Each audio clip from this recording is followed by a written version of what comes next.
इमरान ने गुज़श्ता रोज़ जलसे में जो फ़ौज और अदलिया के ऊपर तनकीद थी उसको बड़े एक नया इंटरेस्टिंग वे में बयान किया कि वो क्या सोचते हैं, दिखाएगा।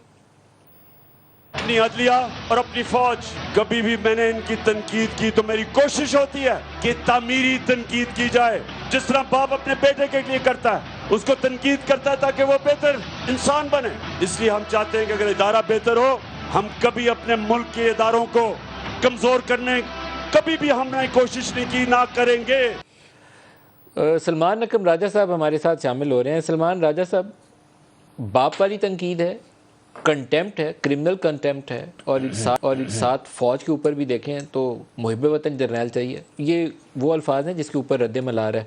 एक तरफ अदालत खड़ी है, दूसरी तरफ ISPR ने बयान जारी किया। आपको क्या लगता है अब क्या होने जा रहा है? देखिए, आज के बाद तो ज़ाहिर है बात अब वाज़ेह है कि इस वक्त तक जो मौक़िफ़ अपनाया है इमरान खान साहब के वकला ने, अदालत को वो काबिल कबूल नहीं है। अदालत तवक्को कर रही थी कि गैर मशरूत माफ़ी मांगी जाएगी।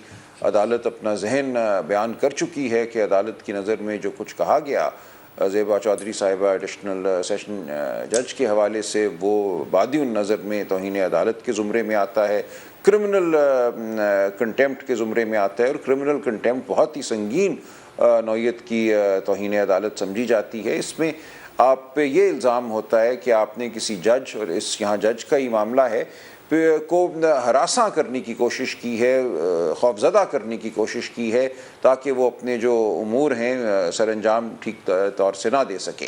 तो ये बहुत ही संगीन मामला था और है, और मेरी नज़र में तो माफ़ी के अलावा कोई चारा नहीं था। और जब फ़र्द जुर्म आयद हो जाए उसके बाद भी माफ़ी मांगी जा सकती है, लेकिन माफ़ी के कबूल होने के इम्कानात कदरे कम हो जाते हैं। तो अब बड़ा हसास, अब आपको क्या लगता है जब 22 को पेशी होगी तो आपने कहा कि इम्कानात कम हो जाते हैं, अगर इमरान सोचते हैं कि मुझे 22 को माफ़ी मांगनी है तो अदालत अब क्या देखेगी कि क्या ये खुलूस नीयत से माफ़ी मांग रहे हैं या सिर्फ अब फ़र्द जुर्म आयद हो रही है तो डर के माफ़ी मांग रहे हैं? अदालत इस चीज़ को भी देखेगी अब? ये बिल्कुल ये चीज़ देखी जाती है, और माजी में जिन फैसलों में फ़र्द जुर्म आयद होने के बाद माफ़ी को कबूल नहीं किया गया, उनमें यही कहा गया है कि ये माफ़ी अब खौफ की वजह से मांगी गई है, हकीकी निदामत की वजह से नहीं मांगी गई। लिहाजा मेरी तवक्को ये होगी और ख्वाहिश भी होगी कि आज और 22 तारीख़ के दौरान कोई ऐसा अमल हो, खा वो जज साहिबा से माफ़ी मांगें या कोई और बात करें, ताकि एक निदामत का इजहार जो है वो हो और लगे कि खुलूस दिल से निदामत है, और उसके बाद माफ़ी मांगी जाए। अच्छा, इसमें सलमान राजा साहब जो केसेस का हवाला है वो शाहिद औरकज़ई और PMLN का एक केस का हवाला दिया गया है, इसमें फ़िरदौस आशिक़ अवान के केस का हवाला है और निहाल हाशमी वाले केस का हवाला है। बाकी सारों के तो मुझे याद नहीं है, लेकिन निहाल हाशमी का तो बड़ा पक्का है कि वो माफ़ी मांगते रहे थे, उनकी माफ़ी कबूल नहीं हुई आखिर में। देखिए, तौहीन अदालत के हवाले से कोई मुस्तहकम नज़ीर नहीं है। आपको बेशुमार मुकदमे मिल जाएंगे जहां माफ़ी मांगी गई और माफ़ी कबूल हुई, बल्कि बड़ी रिवायत यही है आम तौर पे अगर माफ़ी मांग ली जाए तो उसको कबूल कर लिया जाता है। लेकिन ये अदालत पर ज़ाहिर बंदिश नहीं है कि माफ़ी मांगी तो उसको ज़रूर कबूल करना है।